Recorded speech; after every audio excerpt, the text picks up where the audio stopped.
ele quer que as Forças Armadas manifestem explicitamente um apoio político a ele. E estava revoltado com o fato de isso não estar acontecendo. As Forças Armadas são instituições de Estado, não são de governo. Elas não estão aí para manifestar um apoio político ou ideológico ou a um projeto de poder específico, nem para o Lula, nem para Dilma Rousseff, nem para Fernando Henrique Cardoso, que veio antes, nem para Michel Temer, nem para Jair Bolsonaro. São as Forças Armadas Brasileiras, Exército, Marinha e Aeronáutica. Estão lá para cuidar da defesa do país, entre outras coisas. Inclusive, agora podem ajudar, inclusive, na vacinação, como a gente tem falado aqui no programa matinal no Rio de Janeiro, do qual eu participo. E os comandantes, felizmente, se recusaram a fazer parte desse papelão, como outras pessoas já haviam se recusado em outras áreas. E aí vieram os detalhes sobre essa reunião com o Braga Neto, que assumiu o Ministério da Defesa no lugar do Azevedo e Silva. E os detalhes de bastidor mostram que o almirante, né, o comandante da Marinha, o nome dele é Wilkes Barbosa, almirante, apontou que a mudança pode gerar apreensão no país, que afeta a imagem das Forças Armadas, e disse ser inadmissível o uso político dos militares, alertando ainda para o risco de que as Forças Armadas caiam numa aventura como em 1964. Quer dizer, quem é otário o suficiente para acreditar que os comandantes estão saindo por alguma outra razão que não o interesse do Jair Bolsonaro em fazer o uso político das Forças Armadas? E quem quer que entre nesse cargo agora está colocando um selo na testa de quem topa deixar o Jair Bolsonaro instrumentalizar de alguma forma as Forças Armadas. Ou, quem sabe, equilibrar ali os pratinhos, fazer um aceno aqui, um afago ali. Ele gosta de ter gente próxima nesses órgãos, nessas instituições, para fazer as vontades políticas dele. E a isso os outros poderes estão assistindo, pelo menos até esse momento. Os outros poderes que colaboraram com a sabotagem do combate à corrupção, tanto o Congresso quanto o sistema judiciário, pelo menos na figura do Supremo Tribunal Federal, como eu tenho analisado aqui em vários casos, em várias frentes, essa frente ampla pela impunidade.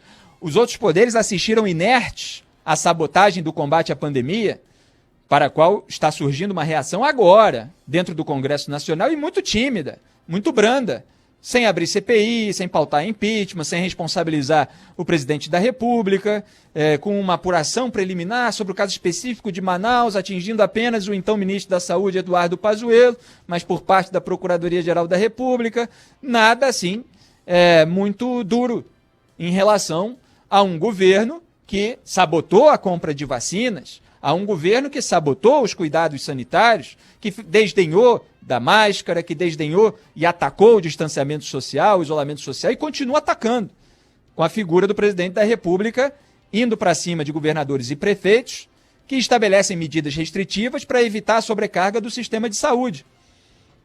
E ele quer que as Forças Armadas participem disso tudo, dê algum endosso ali às medidas que ele está tomando, ao negacionismo dele, ao projeto de poder que visa, evidentemente, a reeleição em 2022.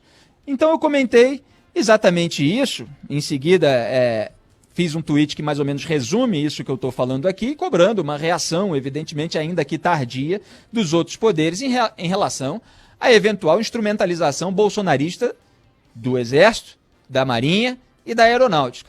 Veio então o ex-ministro da Saúde, Henrique Mandetta, no meu Twitter e escreveu: o perigo é que os sucessores da Saúde e da Justiça, quer dizer, nessas pastas, nos Ministérios da Saúde e da Justiça, aqueles que foram escolhidos pelo Bolsonaro, embarcaram na sabotagem. Colhemos mortes e obstrução de justiça. Que os sucessores da Defesa, do Ministério da Defesa e das Forças, referindo-se às Forças Armadas, mantenham a democracia intacta. Senão, é golpe com morte, injustiça e ditadura. Foi isso que comentou o Mandetta, que tem sido aí bastante ativo nas redes sociais, ele que certamente tem também as suas pretensões eleitorais em 2022, seja para concorrer à presidência da República, seja para concorrer a governador do estado dele, mas está aí se manifestando. E nesse ponto, está correto, assim como tem estado correto, muito mais do que o Bolsonaro, pelo menos, em relação à pandemia. O que aconteceu nesse troca-troca foi o Bolsonaro se curvando ainda mais para o centrão, e nós vamos analisar isso aqui em detalhes nas próximas informações que eu vou comentar, mas posando de valente, tanto para a sua claque virtual bolsonarista, quanto para o Supremo Tribunal Federal e para o próprio Congresso, de uma maneira geral. Então ele dá lá a Secretaria de Governo para uma representante do Centrão, como a gente já vai ver. Ao mesmo tempo, ele quer que todo mundo pense que as Forças Armadas estão com ele. Ele quer que o eleitor pense, para ser um reforço de apoio, dado o prestígio que as Forças Armadas têm com a população brasileira, pelo menos como mostram as pesquisas, né, das instituições, nos últimos anos tem sido aquela apontada com maior prestígio, apesar de tudo que aconteceu durante esse governo, mas também ter mais prestígio que o Congresso Nacional, não é muito complicado. Então ele quer isso para ajudá-lo eleitoralmente em relação aos eleitores. Ele quer que os ministros do Supremo Tribunal Federal fiquem com medo de fazer qualquer coisa contra ele ou contra a família dele e incendiar o país, para usar uma expressão que é bastante usada quando essas autoridades públicas manifestam aí receios com eventuais decisões que possam trazer uma turbulência política. Então ele quer também assustar o Supremo Tribunal Federal, ter essa carga na manga, ter pelo menos uma dúvida sobre uma possibilidade de golpe e a capacidade dele de implementar isso, mesmo que ele não vá confessar publicamente que está interessado ou fazendo isso. E quer, obviamente, que o Congresso Nacional também tenha receios em relação a ele, para ele não ficar tão na mão assim do Centrão, por exemplo, que sustenta ali a base, sustenta o governo, de certa forma, que pode abrir uma CPI da Covid, que pode pautar o impeachment, seja qual for a casa legislativa correspondente. Então, o Bolsonaro quer ter esse tipo de ferramenta de apoio para ele e assim ele vai solapando a democracia por dentro, solapando a independência das instituições. Mas é o velho patrimonialismo bolsonarista. Da mesma forma que ocorreu no gabinete do Flávio Bolsonaro e as investigações apontam que ocorria em outros gabinetes da família, agora essas investigações precisam avançar, há essa tremenda indistinção entre aquilo que é público e aquilo que é privado.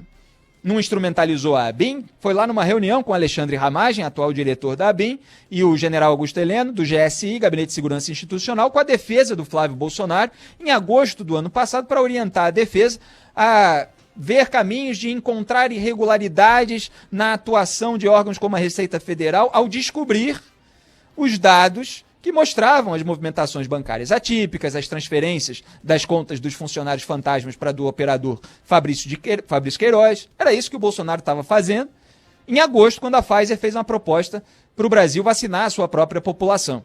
Então esse patrimonialismo que aparecia nos gabinetes, que aparece na instrumentalização dos órgãos do Estado, aparece agora na tentativa de fazer uso político e instrumentalizar a seu favor as Forças Armadas. É gravíssimo o que está acontecendo no Brasil e só as pessoas que se deixaram fanatizar e se deixaram engambelar por um monte de microfones de aluguel que estão faturando alto por aí, elas não estão enxergando aquilo que realmente está acontecendo. Mas aqui a gente vai mostrar a realidade, doa quem doer.